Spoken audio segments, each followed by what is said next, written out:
Here's the hard truth. Your body can't distinguish your job, your title, deadlines, promotion goals, or your professional brand. And it definitely doesn't care that your manager who keeps saying, you're resilient, don't take it personally, or yes, clients can be difficult sometimes. Right? Because here's the thing, burnout doesn't have boundaries, meaning burnout doesn't happen in your Outlook calendar, it doesn't live in your inbox or your Slack notifications. It carries over. You're so right. It happens in your cells, in your nervous system, in your actual physical structural brain. And if you've been feeling unlike yourself or that your body is somehow betraying you, if you're experiencing headaches, insomnia, lack of energy, irritability, we can go on with the number of symptoms. It's not you being weak, those are physiological signals. That is your body doing exactly what it's supposed to do in the situation when it's been under prolonged stress. And that's what we're talking about today, what burnout actually does to your brain and body. And I'm going to warn you right now that some of it is going to get a little uncomfortable. Because once you understand what's happening in your body, you can't unsee how many workplaces are literally making people sick. This is Burnout Meets Thriving. I'm Miriam. And I'm Farra. Let's get into it. Okay, so before we dive deep into the science, and we're going there today, we're going to get very sciencey, let's set some context. Yeah, because I think a lot of us have been taught to think about burnout as this purely psychological phenomena. Like, I'm stressed, I need better coping skills, or maybe I should meditate more. We hear that a lot. Maybe try some yoga. And don't get me wrong, meditation is great. But when we reduce burnout to an individual mental health issue, we miss the fact that it's an actual whole body and mind systemic physiological response.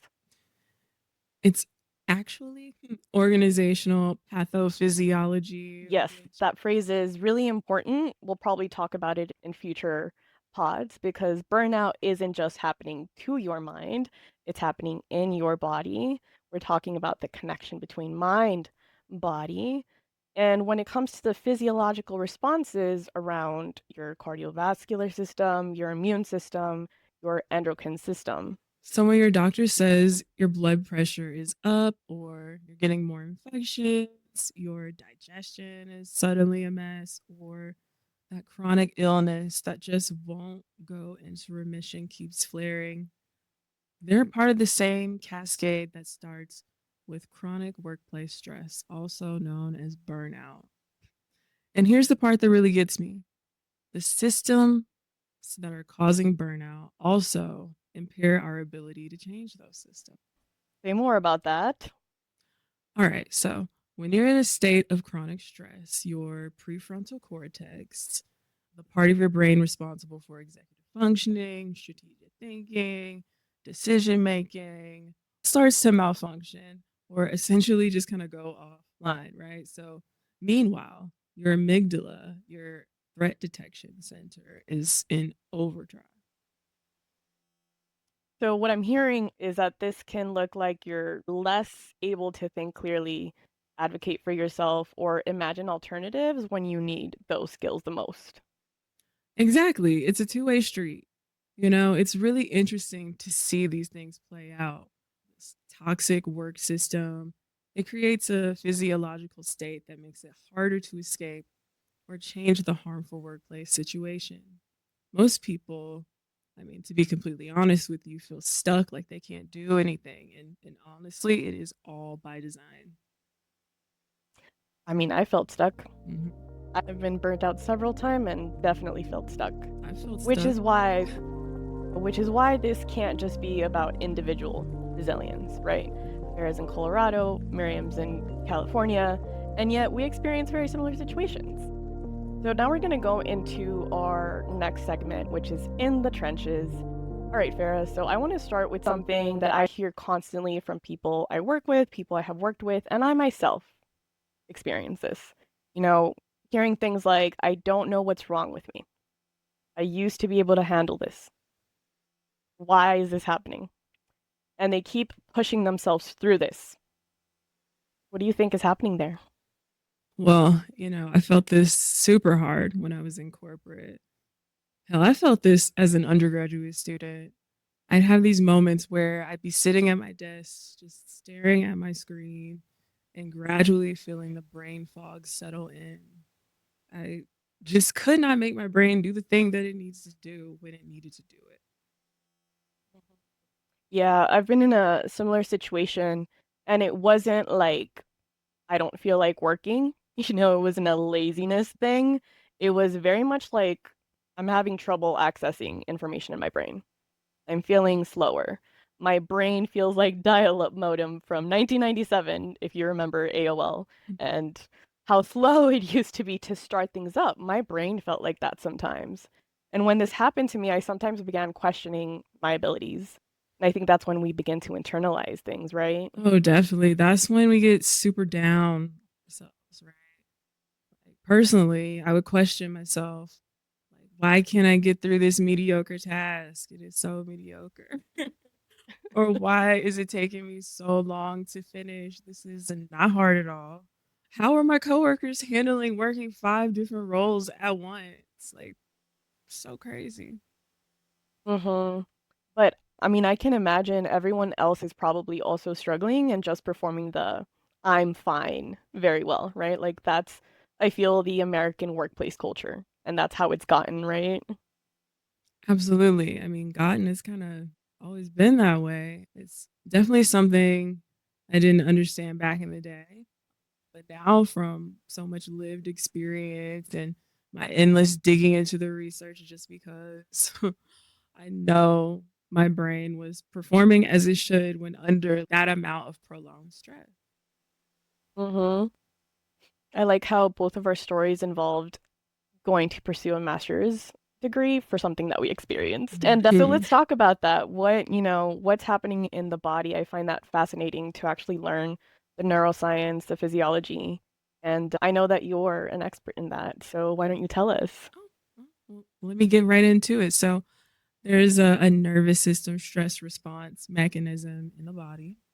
And when our bodies encounter a stressor, this system sends a signal in our brains to pump out cortisol and adrenaline into the rest of the body. So this is the infamous fight or flight hormones. Oh, for sure. There's our fight, flight, fawn, freeze hormones, is pretty much what I would call it, because those are the four responses that you would get. We call them the four F's. The system is really great when you're dealing with immediate danger. Like maybe you need to run from a bear or a man. Your Hmm. body will choose one of the four F's to get you through that super stressful situation. So what's interesting here from what I'm hearing is the bear's not in the office.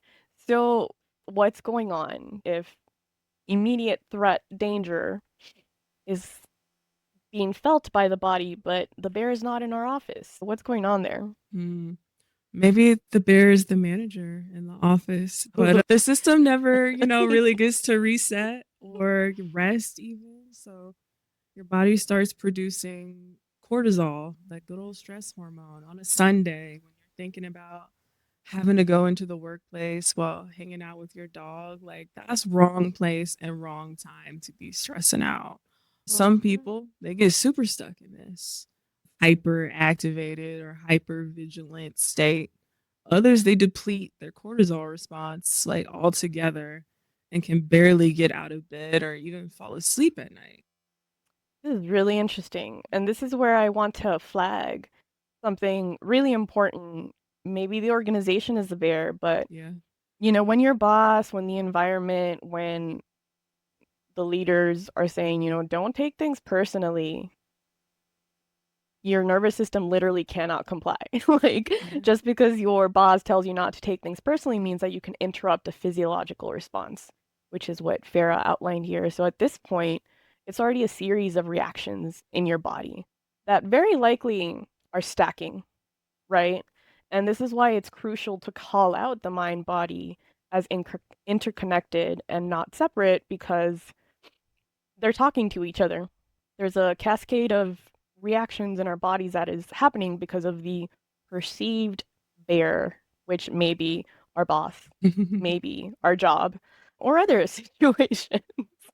Our nervous systems, they don't differentiate between professional stress and actual I'm in the forest with a bear or man threat. Like a threat is a threat. Yeah. Mm-hmm. Yeah.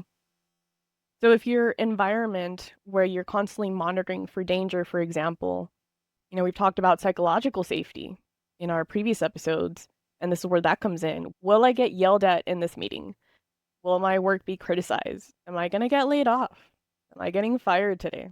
And when this is happening, when you are monitoring this on a day-to-day basis, that is stress that's being added on a daily basis.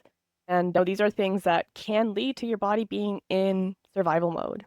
And survival mode is energetically expensive. It's actually using up a lot of the energy in your body and why you're likely feeling very, very tired all the time.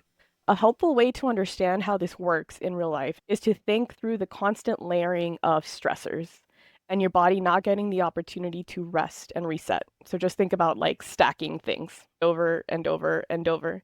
Now let's think about the domino effect that is taking place in your mind and body. Yeah, so I guess some would call it bioaccumulation, but for those who are into those words, this is basically just like a load of stress building up, a lot of wear and tear on your body from the chronic stress. Think of it like running your car engine at its max all day, every day. Eventually, parts and different bits and mechanisms start to break down, right? And this kind of analogy, it happens to humans too. So what does that breakdown? Let's talk about what that breakdown looks like in humans. So, I mean, of course, we have some cognitive issues, right? Stuff that we've all pretty much experienced at some point in our lives. So that's brain fog, memory problems, difficulty like concentrating in general. Maybe you're having like sleep disruption, sleeping too much, sleeping too little, digestive problems. So, and mostly that's because your gut brain connection is super duper real. You could have acid reflux or you could just have persistent tummy aches. It's all connected. So this will increase the inflammation in your body. And it shows up as everything from joint pain to acne that you've never had in your life to an increased risk of chronic disease. Or maybe even it's you catching the flu or getting a sinus infection every season. You are describing a lot of what I experienced in very peak stressful situations at work. Mhm. And I can say that back then I wasn't making that kind of connection to this extent, One teaches you which this stuff. is mm-hmm. And it's ironic, right? Like suddenly you're getting every cold that goes around the office. I remember when someone in the office got sick in very peak stress situations, it was that domino effect. The rest of us were going to get sick. It's one of those when we feel guilty of taking time off. How many of us have coworkers who came in with sniffles because they were afraid to call off? And in those situations, they probably should have stayed at home to not spread germs that could then take us all out. Yeah, people with little ones coming in sick, bringing it Mhm. into the office Mhm. where they're getting overworked and then somehow their entire team is out. So, Mhm. absolutely, chronic stress causes this hyperactivity in your immune system. Your body is saying, we do not have the resources to fight infections right now. We're busy surviving this hostile workplace environment. The irony of, being allotted sick time, but then feeling that guilt of actually using it when you need it. There's a disconnect that I would experience and that I see folks experience a lot is you actually have the vacation and the sick time, but we don't use it. This is us telling you use it, especially when you're seeing these signals that we're talking about today physiologically, you know.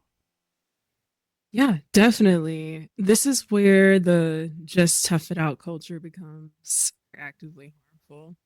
You're not being weak in this situation. You're having a normal biological response to an abnormal situation. You do not deserve to be under that much stress continuously. Your body is not meant to withstand. Essentially thinking about surrounded by bears 24/7 Mhm. or 8 to 10 hours a day, 5 days a week around bears. So your body gets into hyperdrive. And I would just like to normalize all the physiological aspects that are happening. The idea that if your workplace is making you physically ill, if you can pinpoint these symptoms, this is information for you. This is information about your workplace. This is information about your body, you know? And that's not to say your body's broken. It's to say, hey, your body's designed to react and respond to things that are happening, and this is what's happening in your body. So it's very much breaking away from a character flaw because I think it's pushed on us that it's our fault. We're weak. We need to be stronger. We need to like put on the face. We Have need more to show grit. up. Have more grit. This is why we wanted to get extra sciencey today is because there's actual physiological things happening in your body when you're in an environment like this. So we Absolutely. want to help normalize that. Let's normalize that. Let's also normalize taking your sick days. Let's also normalize taking your unlimited PTO because I know you unlimited PTO people are not doing it. I read the stats on it. So your body is just going to keep these receipts. Even when you're trying to convince yourself in your mind that everything is fine, you still have these hormones, these chemicals pumping through your body. You need to rest and you need to reset. All right, so let's consult the research. I'm always ready for it. So, today I want to talk about some research that honestly made me feel both validated and a little bit terrified when I first read it. I always love this energy, so hit me with it. So, there are now multiple neuroimaging studies showing that work related chronic stress, burnout is really what they should be saying every time, can change the structure and functionality of your physical brain.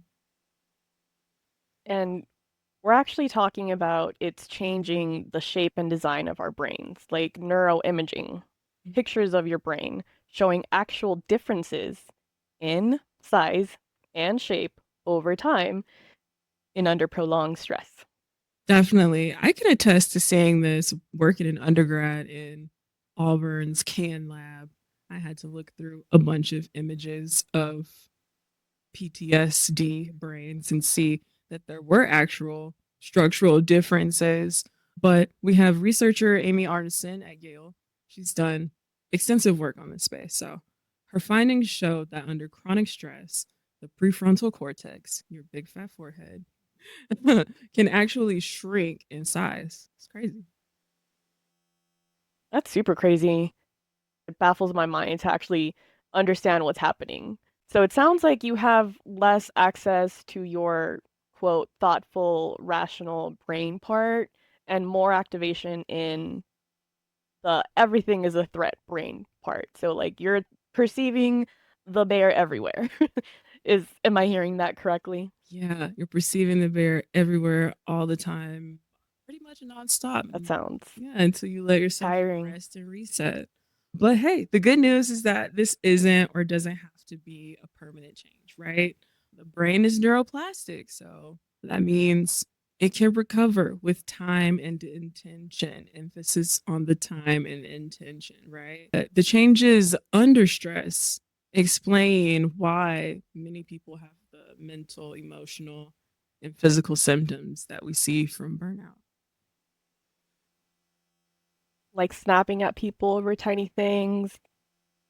Mm. I wasn't able to regulate my emotions and my reaction to respond. I do remember that happening when I was burned out and forgetting things. All of those things I've actually experienced myself. Fascinating. Yeah, it's, most people have and they don't even know what's going on.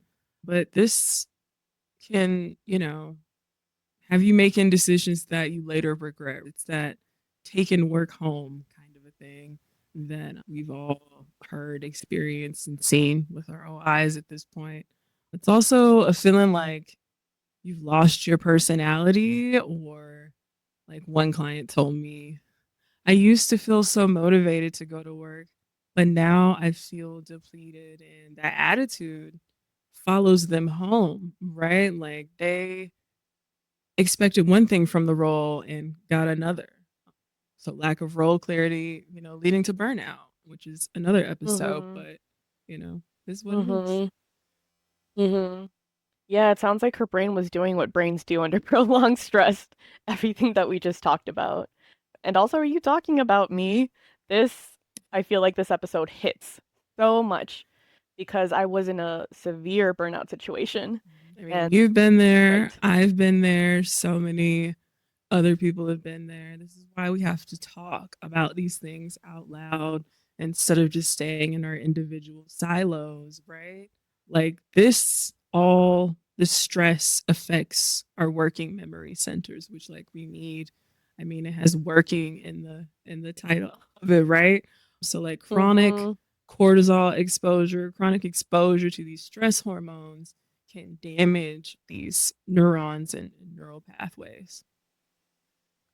So, when you can't remember what someone just said in a meeting, or you're reading the same email 3 times and it's not sinking in, that's not you losing your mind. I know when that was happening to me, it really felt like, what the hell is happening? These are skills that I have. These are things that I know how to do. But cognitively, something was actually affecting me. And that's a stress affected memory center. This is where I get really frustrated with workplace wellness programs that are like, promoting, have you tried yoga? Have you tried meditation? Go for a walk, which are all excellent, wellness, self care, group activities. They're fun, right? But when it comes to this physiological stress response that we're talking about, Farah, can yoga, meditation, and going for a walk solve this? As you said, they can help. I mean, like I love yoga as much as anybody else who lives in Denver, Colorado. But you can't yoga your way out of, a structurally toxic work environment. That takes Mhm, intentional structural change, which is mhm. different from you taking individual responsibility and engaging in these individual acts. And right, like this, it's like offering people a meditation app while their brain is literally being remodeled by chronic stress. It's like not fitting. The puzzle pieces are not matching up here. And hopefully this is awareness for like when your managers or the bearers at work are trying to push you to say like it's a you problem. Now you have some evidence and context, right? Like, no, we're being accurate. Like we're being accurate about the environment. Yeah, I mean, when we talk about burnout as an occupational health crisis, we are not being dramatic. It's all normalized to the point to where we all think this is just the way it's supposed to be. This is not normal, y'all. It is not normal. So let's bring this back to something I think listeners are probably wondering. If this is what burnout does to the body, what's the path back? How do you recover from this? Can you recover from this? Of course, you can recover from this, right? Like, as we talked about earlier, the brain is neuroplastic, which is amazing. It's awesome. That means it's flexible and can change, and the body can heal. I've seen parkour people do crazy stuff and almost break their skull and recover. Like, that's crazy. So just Mm-hmm. imagine like you and your body and how you can heal. So, and this is a big but, recovery here actually requires removing or significantly reducing the stressor. So it's either you are creating boundaries for yourself or you're removing yourself from the situation altogether. Mm-hmm. Yeah, you can't recover from burnout or a situation while you're still in it. So essentially, the conditions that created it, you can be doing all this stuff internally for yourself. But if you're in that environment still, it's gonna keep happening. So Mhm. learn how to hang out with the bears. But if the bears are always trying to attack you, are you gonna stick around for that? That's a question. That's a great question. You can't heal where you were hurt. You know what I mean? So there's definitely gonna be a future segment on this with what actually helps in healing burnout. But before we get there, I just want to name something for listeners who are hearing this and thinking, you just described me. Please do. So this information, is not meant to scare you or make you feel hopeless. It's meant to validate that what you're experiencing is real. It's psychological, it's physiological, it's connected, interconnected, and it's not your fault.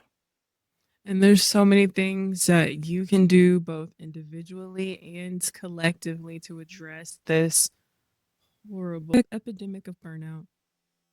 We should check what the World Health Organization has to say about this Oh, because they've we know they already identified it. added it. They've identified it as an Yeah, but occupational phenomena. It's across the world. So, and that was 2019. We are in 2025, so a lot has happened post 2019 with COVID and everything else that burnout is very much epidemic level.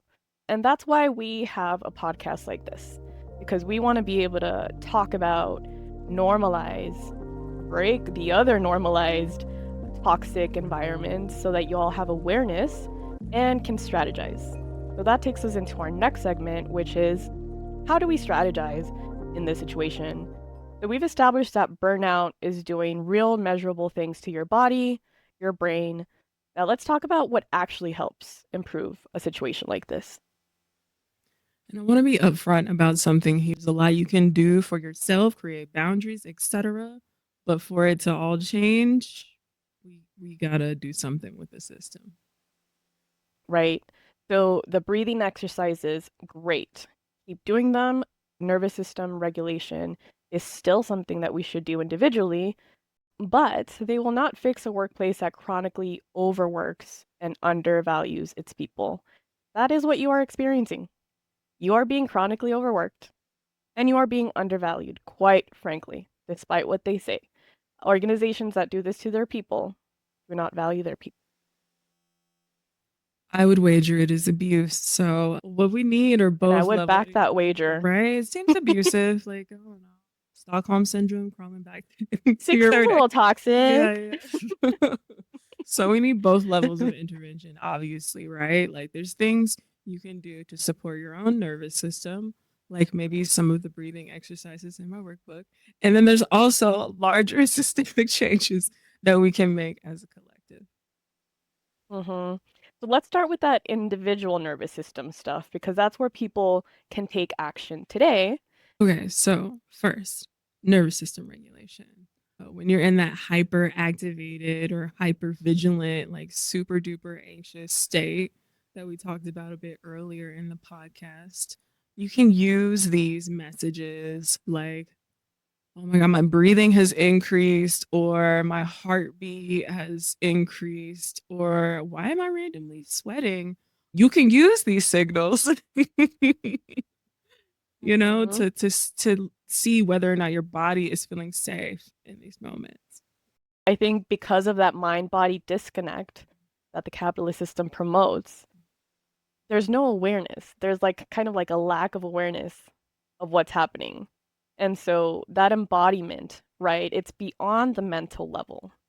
That's when we're talking about how it's actually reaching the rest of your body. For example, you telling yourself, just calm down, Hmm. doesn't work. It could be an affirmation, it could be something that might be helping you on the spot, but think about we just explained like a series of reactions that's happening in your body because of an environment that is causing it. And if you're just telling yourself to calm down, is that really a solution for it? Definitely no. So this is where, the promotion of embodiment is you need to actually tune into your body. And I know that when I was in this situation, I was very disconnected and I felt like I was floating. And I was not picking up these signals that you were talking about. So it actually took a lot of time because these little affirmations of just calming down were not working. Yeah, it's weird that people think that telling themselves to calm down will work when they tell other people to calm down. It does the opposite. But I say all that to say that, like, it super duper does not. What does work is engaging your natural and organic reset and digest system that counteracts these stress hormones that we talked about earlier via your PNS or your parasympathetic nervous system. So, what are some practical ways to do that? I would say box breathing is one of my favorites because you can pretty much do it anywhere. Let's say you're sitting in traffic because for some reason the company you work for decided to have back to office at the beginning of this year. You can sit there and breathe in for 4 counts, hold for 4 counts, out for 4 counts.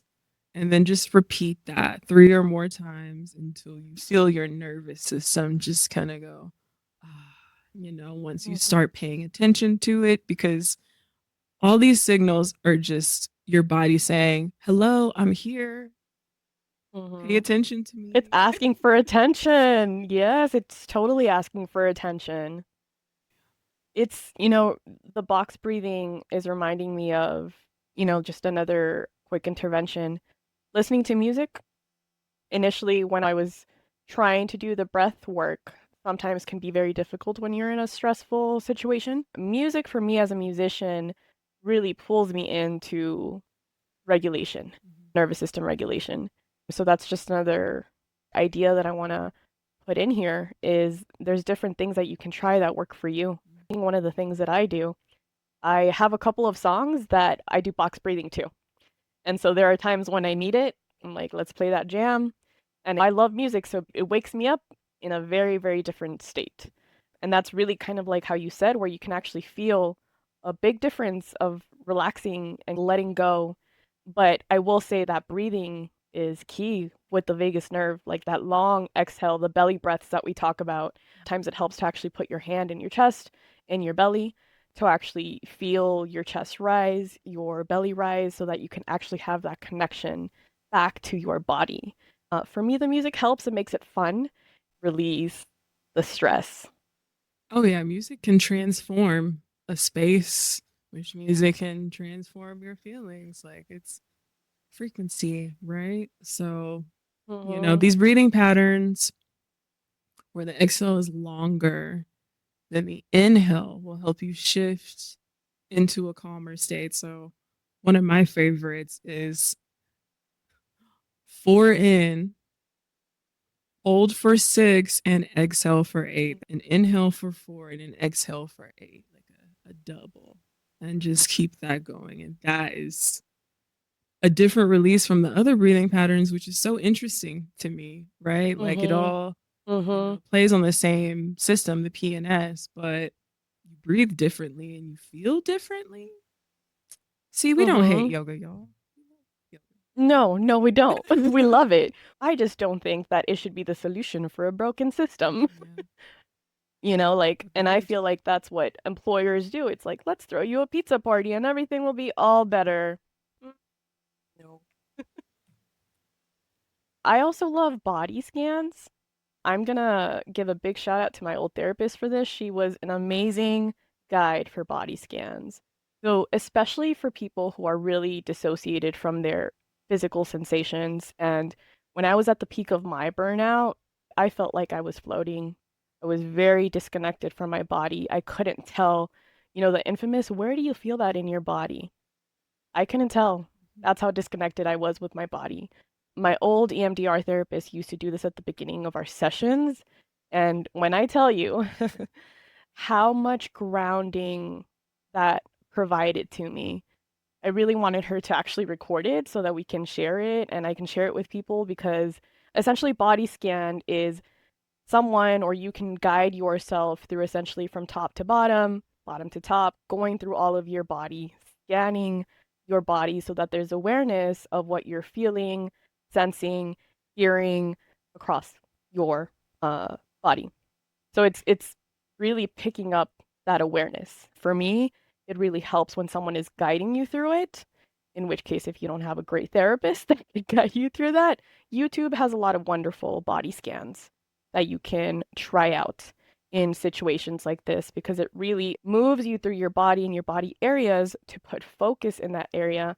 It kind of moves you away from like your external environment so you can actually tune in to your body.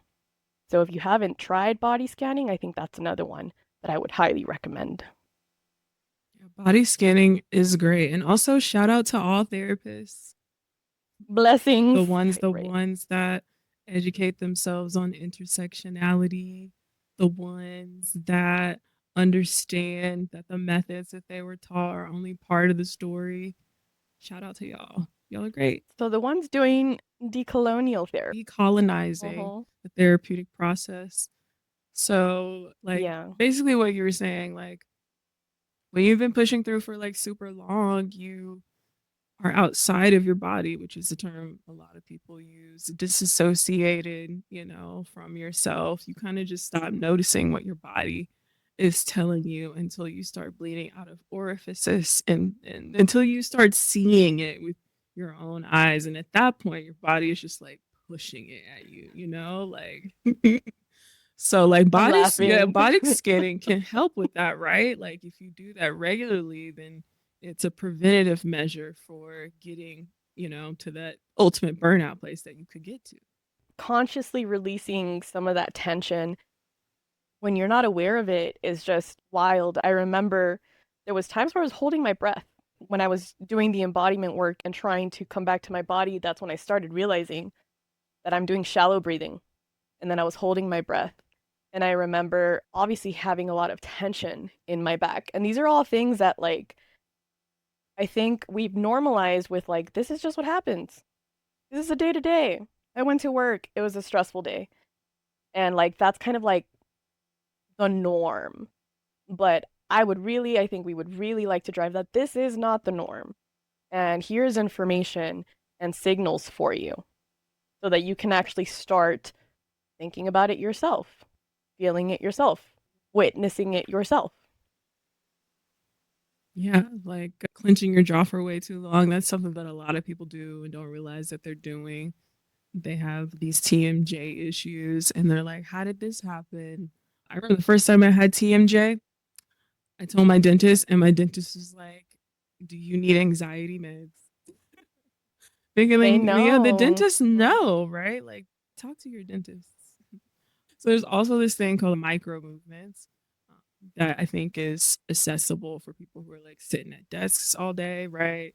And that's just like standing up, looking out the window, doing a squat, raising your hands in the air like you just don't care. Like you don't have to go like into a full yoga practice.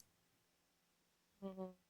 Which, let's be honest, like you may not have time for in the middle of a workday anyway. Know that work environments vary. I know that in my experience, it was very hard to get away during the middle of the day. So anything like having big breaks in my 8-hour shift was very difficult. So these are like the micro moments that are also important to have because I wasn't making time for these things, even though I had an 8-hour day. And that's one of the reasons why we, promoted to take your breaks.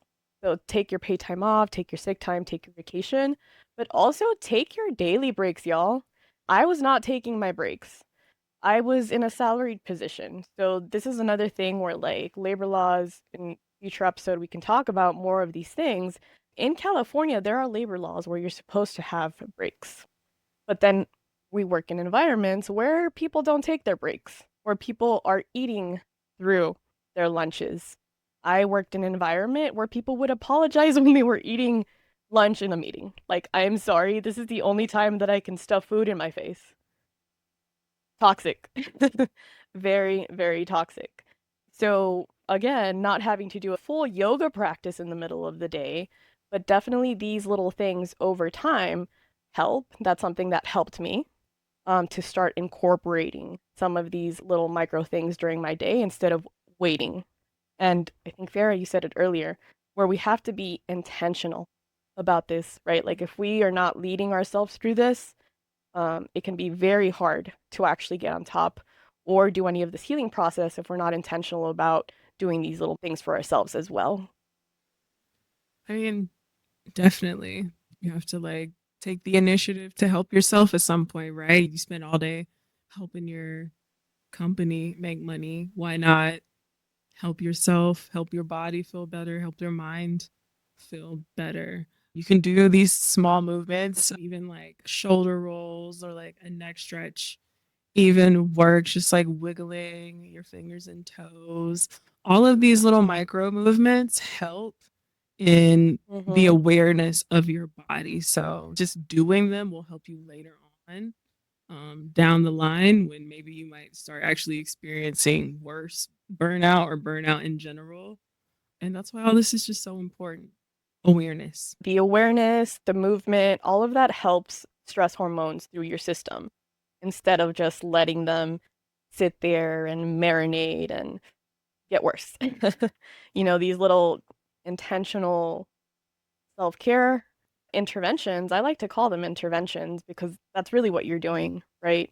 And hopefully it can get to the point where you are aware of what's happening, the signals, and you're providing a response to what's happening to your body instead of a reaction, right? Like when it's too late and now you have to take like medical leave or, bigger things are happening because we didn't address the things that we could have addressed that were within our control. It's not easy, but that's why you have your emotional support podcast here to show you how to get through these situations. 'Cause we've both been through it. So you guys have heard just some little micro things that you can instill in your day.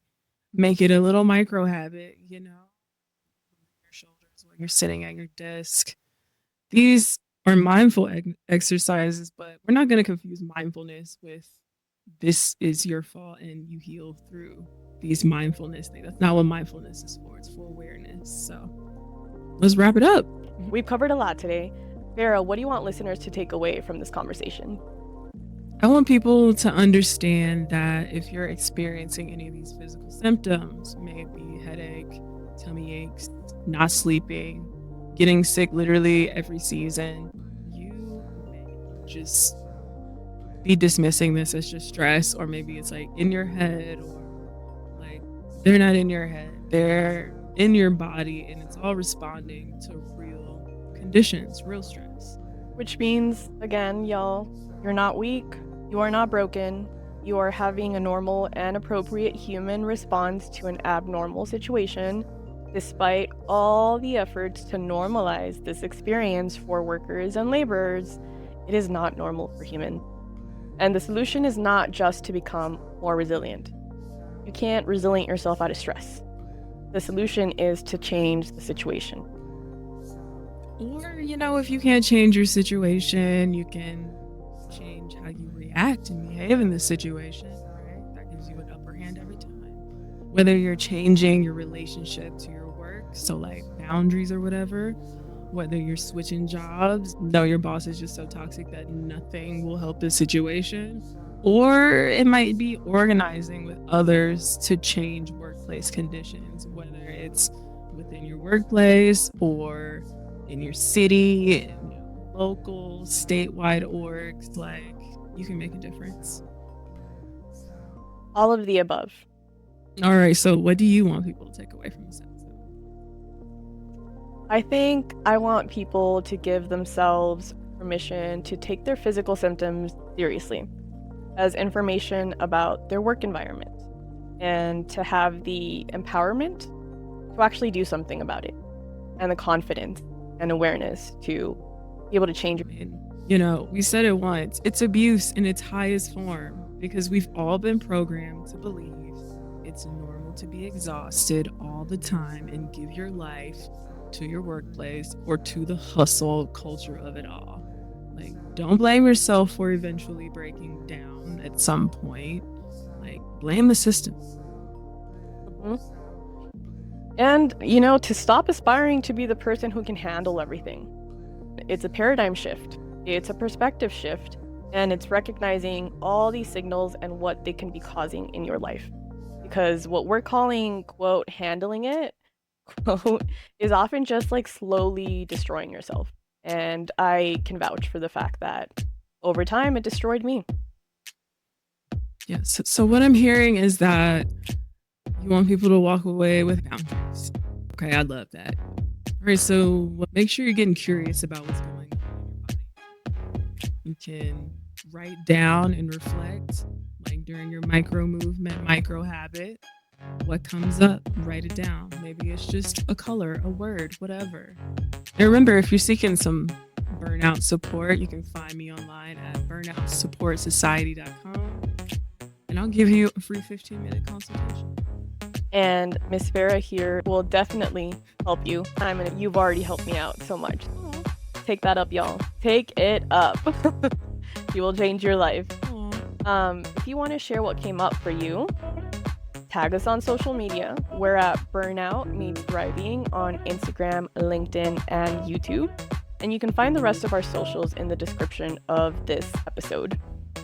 We would love to hear from you. This is not just about me and Miriam. This is about all of us.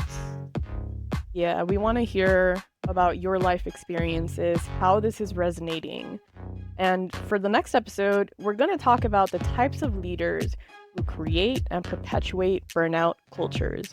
We're going to talk about the dark triad. Yes, if you've ever worked for someone who seemed to lack empathy, or was really charismatic but also kind of terrifying, or a bully, or someone who would twist your words, it's gonna be a fun episode because we are gonna talk about bad leadership. Yeah, you're definitely gonna want to tune in. So until then, take care of yourselves. Hopefully you learned a lot in this very sciencey episode, which we love. And remember, your body is not the problem. Your body is giving you the signals and information for what's happening in your environment. Your body is the gift. The system is the problem. So we'll see you next time. See ya.